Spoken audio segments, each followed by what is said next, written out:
Hi, this is Barry J. McDonald, and I'd like to welcome you to today's blog post over at writecom.com.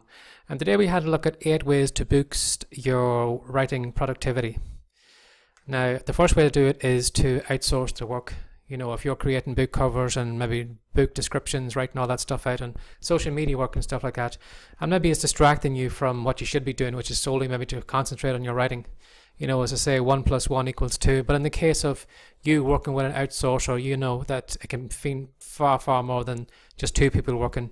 And it can free up a lot of your time to get back to your writing and to concentrate on the things that are actually making you money. So one of the first ways you could do it is to outsource your work.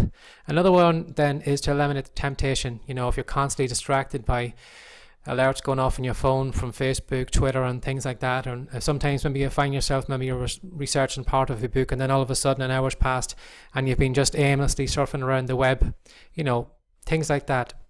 How can you eliminate those distractions? You know, maybe it might be time maybe to get maybe an old laptop and take all the software off it except maybe the writing software that you're using, and just solely have that just for doing your writing. And then maybe to take it to an extreme, then what you could do maybe is just to install all the drivers or anything else that can give it access to the internet, so it's just solely a laptop for or a Mac then just for concentrating on your writing and not being distracted. And then as well too, just keep your phone out of the room, switch it off and just keep completely out of view, that you can't be distracted and feel the need to turn it on or whatever. And then another one then is to wake up early. You know, some people say that it's the best thing they ever did was to wake up early, because you might find maybe in the case if you have kids or a family or whatever you're sharing a home with, you know, you can be up from before everybody else, and because that then you've got quiet time and you've got time maybe that's distraction free and stuff like that. So maybe it might be worth your while then doing that. And then as well too, another benefit of getting up early is the majority of people maybe that you hang out with on social media and things like that aren't up yet, so they won't be actually posting on Facebook and Twitter and stuff like that, so you'd be facing, you know, be faced with less distractions because of it.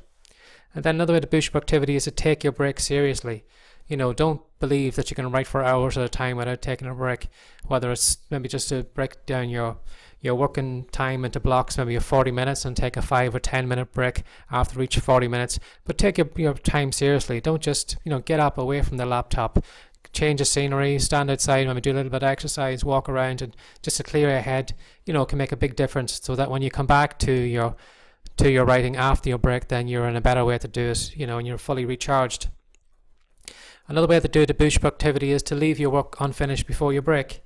You know, whether you've, you know, the completion of a paragraph or a sentence of dialogue or whatever it is, just stop right there in the middle of it and just leave it. Because although you might feel, you know, obliged to finish it off, and our brain likes to complete tasks, leaving it, you know, half finished, at least when you get back to it, you can just get right back into it and you can finish off that sentence, and then before you know it, you're back in flow of your writing again. So give it a try and see how that can help you. And then doing one thing at a time then. You know, there's so much articles and videos and stuff like that on multitasking and how to get more done and, you know, in less time. And I just want to make you aware that multitasking is a myth. You know, there's no such way as you can do 2 things at the same time. Okay, you may be able to walk and eat at the same time, but both of those things, you know, don't take up much of your brain power to do at the same time.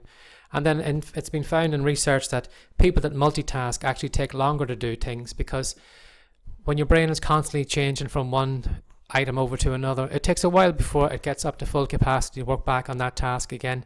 So although you might think you're getting more done by doing 2 and maybe 3 things at the same time, it's probably actually taking you longer to do it in the long run. So maybe you're better off just focusing on one task, get it completed, and then move on to the next task.